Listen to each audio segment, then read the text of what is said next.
भन्नाट रेसिपीमध्ये आपलं खूप खूप स्वागत. मी राजेश्री कदम. आज तुम्हाला दाखवते इडली फ्राय. इडली फ्राय कधी खाल्लत का हो? इडली, डोसा, आप्पे, उत्तप्पा आपण खाल्ले जातात, पण इडली कधी फ्राय करून खाल्लेत का? तर आज तुम्हाला मस्त सोप्या पद्धतीनं तुम्हाला इडली फ्राय कशी करायची ते दाखवते. तर इथं 5 ते 6 इडल्या घेतलेल्या आहेत आणि त्या अशा कट करून घ्यायच्या आहेत. 5 ते 6 भाग करून घ्यायचे आहे त्या इडलीमध्ये आणि 10 मिनटाच्या आत हा नाश्ता तयार होतो. पोटभरीचा नाश्ता आणि चवीला म्हणाल तर अप्रतिम.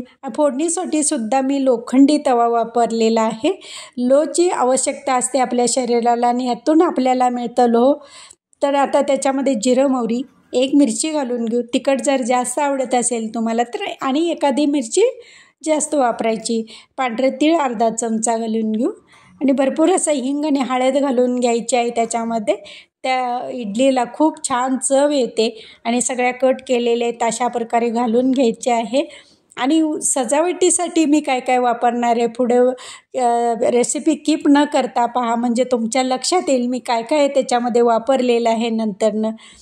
आणि आता या फ्राय करून झालेल्या आपण डिशमध्ये काढून घेऊ गरमागरम. आणि एकदम नवीन रेसिपी तुम्हाला दाखवते. त्याच बघून जर कंटाळला असेल तर नवीन रेसिपी बघायला आणि करायला हरकत नाही. आता या काढून घेऊ डिशमध्ये आणि वरून भरपूर अशी कोथिंबीर घालून घेऊ. कढीपत्त्याची चटणी खूप छान लागते इडलीबरोबर. आपण एरवी जास्त खात नाही कढीपत्ता, तेवढंच 4-5 पानं घालतो, पण आता चटणी भरपूर अशी घालायची केसांसाठी म्हणा, डोळ्यांच्यासाठी. हे खूप छान आहे कढीपत्त्याची चटणी.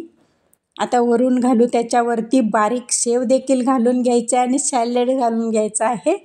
सॅलडमुळं तर ते आपण जर डाएट प्रेमी असाल तर ते सॅलडमुळं तर आपलं पोट तर भरतं आणि तेलकट जास्त नाही. आणि वरून अशी भरपूर अशी शेव घालून घेऊ. आणि माझे रेसिपी व पदार्थ आवडले चॅनलला सबस्क्राईब करा, बेल आयकॉन दाबा, लाईक करा, इतरांना शेअर करण्याचं विसरू नका, तसेच कमेंट करण्याचं विसरू नका. आपल्यासाठी अशीच नवनवीन पदार्थ आणि तोपर्यंत धन्यवाद.